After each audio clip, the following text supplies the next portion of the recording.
Hello students, I am Digvijay Singh. I am again in front of you. Few questions of class 9th chapter polynomial.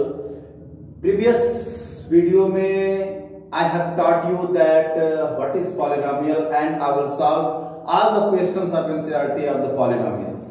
Few questions here is I will solve these questions for practice, and with the help of these questions you can make other questions, you can find other question and solve such types of questions and upgrade your knowledge.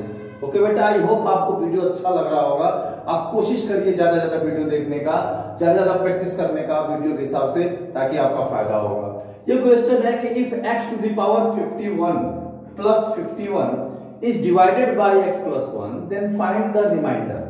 तो मैंने आपको बताया था कि directly if you have to find the reminder if any polynomial divided by another any polynomial, then in जिस polynomial से divide करें divisor में आप वेरिएबल की वैल्यू निकाल लीजिए इक्वल टू 0 करके, और वही वेरिएबल वैल्यू को आप डिविडेंड में रख लीजिए। इसे लेट मान लीजिए हम सॉल्व कर रहे हैं px equal to x to the power 51 plus 51, तो x plus 1 is equal to 0 है, तो x इक्वल टू क्या हो जाएगा, तो p minus 1 for remainder x की वैल्यू क्या रखेंगे, minus 1 to the power 51 plus 51। यह आपको पता होना चाहिए कि 1 पे कितना ही पावर क्यों ना हो, वैल्यू 1 है, 1 पे अगर पावर 1000 है तो 1 होता है, लेकिन अगर माइनस 1 पे पावर 99 है या 999 है माइनस 1 होगा, और माइनस 1 के पावर अगर 1000 का तो 1 होगा। यानी किसी भी नेगेटिव नंबर पे अगर एक्सपोनेंट इवन में होता है तो वैल्यू पॉजिटिव होती है, और ऑड में होता है तो वैल्यू नेगेटिव होती है। 51 is odd number, then the value is -1 plus 51, यानी तो रिमाइंडर यही आंसर आ जाएगा when x plus 1 when this polynomial divided by x plus 1 then remainder 50। ध्यान रखिएगा बेटा, किसी भी में अगर आपको रिमाइंडर फाइंड करना हो कि हम इस पॉलिनोमियल को इस पॉलिनोमियल से डिवाइड कर रहे हैं, तो रिमाइंडर क्या होगा, या तो आप डिवाइड करो फिर लॉन्ग डिवीजन में डिवाइड करो तो भी वही आएगा, ठीक है। और नहीं तो सबसे पहला काम क्या करना है, कुछ नहीं करना होता है, आप जो डिवाइजर है जिससे डिवाइड किया जा रहा है उसमें वेरिएबल की वैल्यू निकाल लीजिए, और उस वेरिएबल की वैल्यू को डिविडेंड के वेरिएबल को प्लेस पर रख दीजिए, उस पॉलिनोमियल की जो वैल्यू आएगी वही रिमाइंडर होगा। और it is the criteria to check that a given polynomial is a factor of the another given polynomial. यही क्राइटेरिया है कि how can you check that, suggest लिखा है कि आप चेक करो कि x plus 1 इसका एक फैक्टर है कि नहीं। फैक्टर मतलब क्या होता है, कंप्लीट डिवाइजर, यानी x plus 1 इसको डिवाइड कर लेगा नहीं कर लेगा, direct in the sense reminder 0 हो जाए। तो जब हम इसी प्रोसेस से उसको भी सॉल्व करेंगे और रिमाइंडर 0 हो गया तब तो वो फैक्टर है, रिमाइंडर 0 नहीं हुआ तो फैक्टर नहीं। क्लियर है? तो ध्यान रखिए, if you have to find the factor of any number then you have to apply this method. This questions this is equal to this, बेटा हम डायरेक्ट क्वेश्चन सॉल्व करें। ये क्वेश्चन आपका है, तो पहले हम इसको सॉल्व करें। आपको पता है ना a plus B into A minus B क्या होता है, A square minus B square. तो 64x square minus Y square, ये a प्लस बी, यहाँ a के प्लेस पे क्या है 8x। आप क्वेश्चन लिख लीजिएगा, हम क्वेश्चन नहीं लिख रहे, डायरेक्ट इस क्वेश्चन सॉल्व कर दे रहे हैं, और ये हो जाएगा 8x का square, a square minus B square minus 1/2 का स्क्वायर। अब बेटा क्या हो गया 64x स्क्वायर, ध्यान रखिएगा, minus Y square equal to ये हो गया 60 माइनस 1/4, 8 का स्क्वायर 64, x का स्क्वायर 1 का स्क्वायर 1, 2 का स्क्वायर 4। अब कंपेयरिंग बोथ साइड, दोनों साइड, ये y है सॉरी, दोनों तरफ कंपेयरिंग कर रहे हैं, तो यहाँ पे 64 है, ये भी 64 है। आप एग्जाम में ऐसे मत सर्कल करिएगा, हम समझाने को बता रहे हैं। तो यहाँ पे y है, यहाँ पे 1/4 है, माइनस माइनस सही है, तो इसके जगह पे क्या है, तो y की वैल्यू क्या होगी बेटा 1/4, y square. That is one imagination you have to solve and imagine it. Next question है find the value of, class 8th में आप पढ़ रहे होंगे कि difference of the squares of two consecutive integer is sum of the integers। यही होता है उनका सम, यानी डायरेक्टली लगा सकते हैं इसका आंसर 249 प्लस 248, ठीक है, कितना आएगा 9817 44819 224। अब ये आ गया आंसर, डायरेक्ट आंसर आ गया। लेकिन सॉल्व करना कोई दिक्कत नहीं है, आपको पता है ना a square minus B square क्या होता है, a plus B into A minus B, ऐसे भी लगा सकते हैं।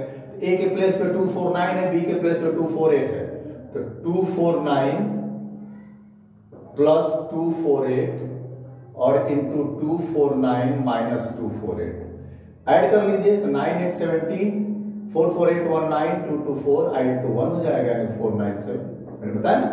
तो if any questions asked that the what is the square difference of two consecutive integers is equal to sum of the integers.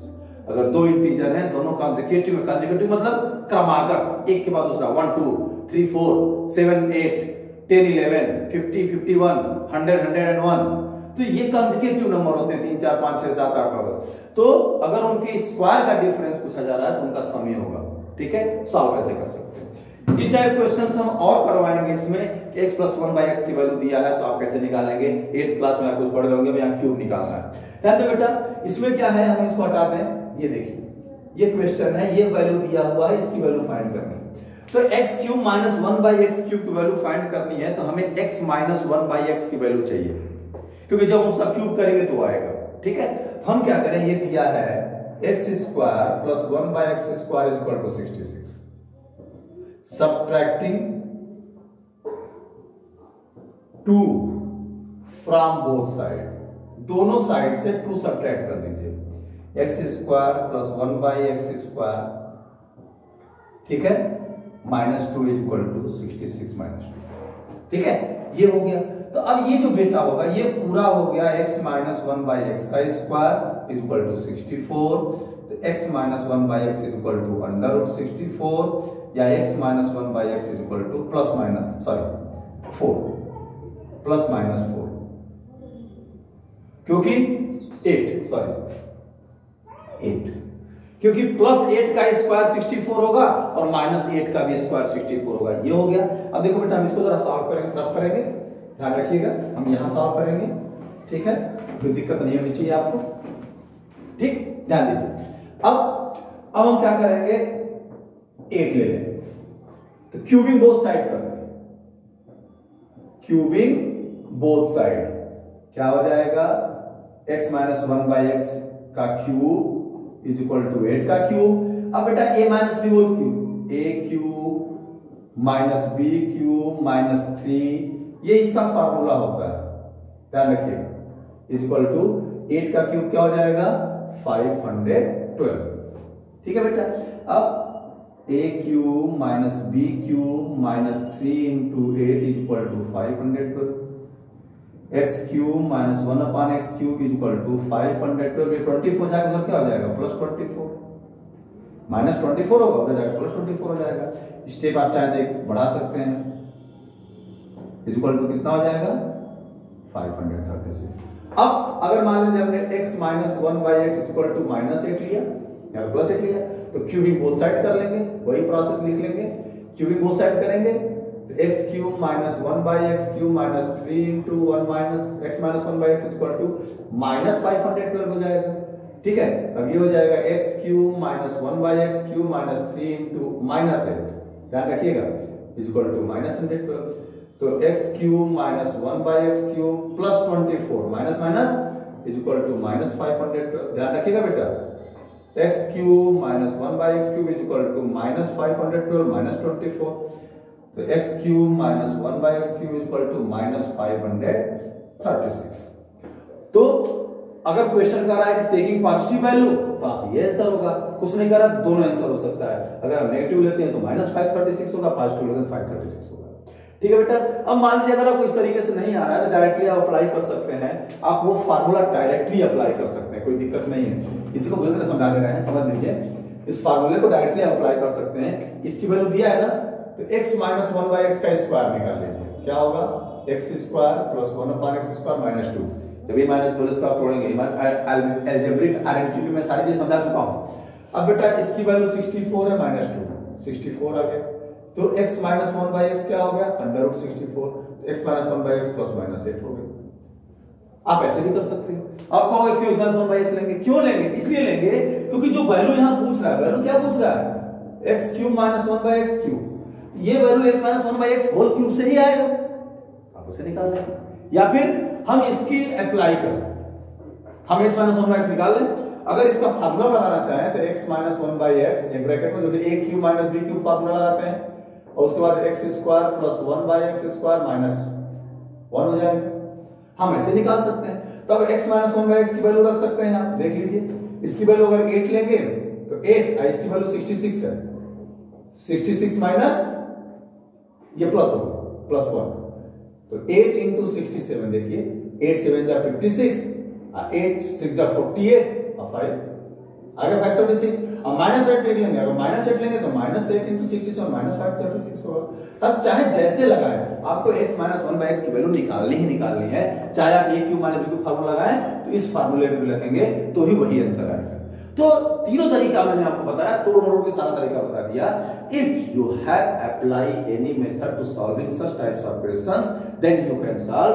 अगर केवल फन के लिए वीडियो देख रहे हैं तो मत देखिए, लेकिन पढ़ने के लिए देख रहे हैं, टाइम स्पेंड कर रहे हैं तो समझिए कुछ और उसको बार बार समझिए। इस टाइप का क्वेश्चन लिखिए, अपने आप लगाइए क्वेश्चन, क्योंकि examination is better than examiner. आप खुद अपने को एग्जामिन करिए कि क्या मुझे समझ में आया कि नहीं आया, नहीं आया तो गलती कहां हो रही है, फिर वीडियो देखिए, फिर समझिए। और कोई प्रॉब्लम हो तो मुझसे बात करिए, मैं आपको अच्छी तरह समझा दूंगा कि क्या हो रहा है, क्या होना चाहिए।